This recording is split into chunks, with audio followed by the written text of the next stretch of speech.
I think, see, in export finance, what is happening is because of the entire COVID and Russia-Ukraine war, there's a lot of new things that is coming up, right? So, as a large manufacturer, I'm trying to do what in export is they are saying reshoring, nearshoring, friendshoring, which means or China plus one strategy, right? So we are hearing a lot about it. So a lot of these things are happening, right? We have just heard that Apple is trying to move 20-25% of their entire manufacturing to India, right? And India is for the first time has started exporting iPhone, right? So a lot of potentials are coming up. I think as an exporter, suggestion is reach out to be present at the right place.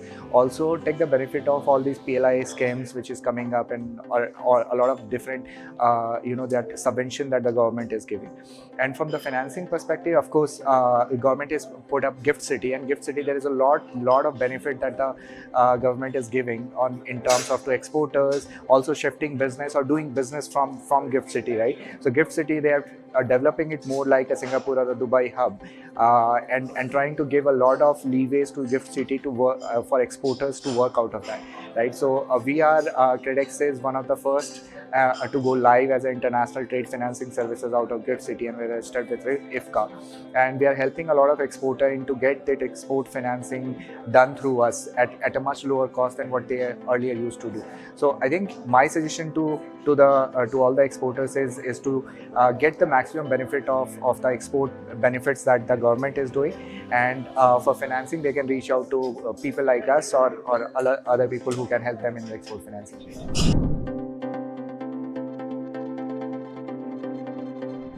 So I think, see, supply chain, fundamentally what used to happen earlier is in supply chain finance, banks was bundling everything together, right? So they were giving more. If I used to go to a bank and ask for finance, they are used to give it more like as a ODCC limit as collateralized form, right? But supply chain is a different animal altogether. Now, when I'm doing a supply chain, I'm growing, I need fund at a higher speed, right?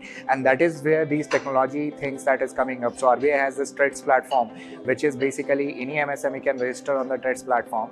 They can discount their invoices there, they can factor their invoices and get the immediate payment at a much lower cost, right? So a lot of these technology is happening where as a MSME, I don't need to run to the bank, but it's basically the other way around, right? So in TREDS, what happens is actually banks are bidding for me to finance, and then I am choosing which bank I can choose, right? Whichever is the cheaper one. So the game has literally been turned table in terms of the power has come to the MSME rather than being with the banks, right? So that's a major shift that has happened in terms of the supply chain.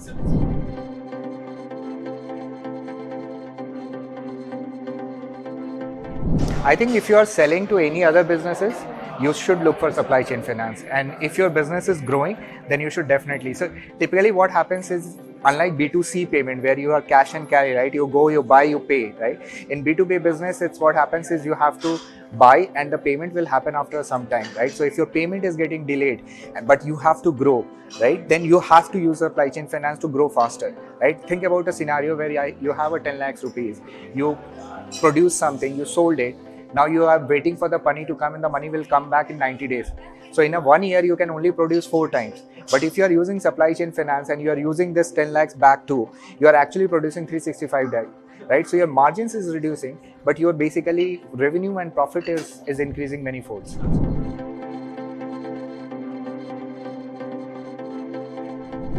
KredX, we are now India's largest supply chain finance platform. We are present in 10 countries now, including Saudi, UAE, Egypt, Singapore. We are also one of the first to go live with IFCA in Gift City as an international trade financing services.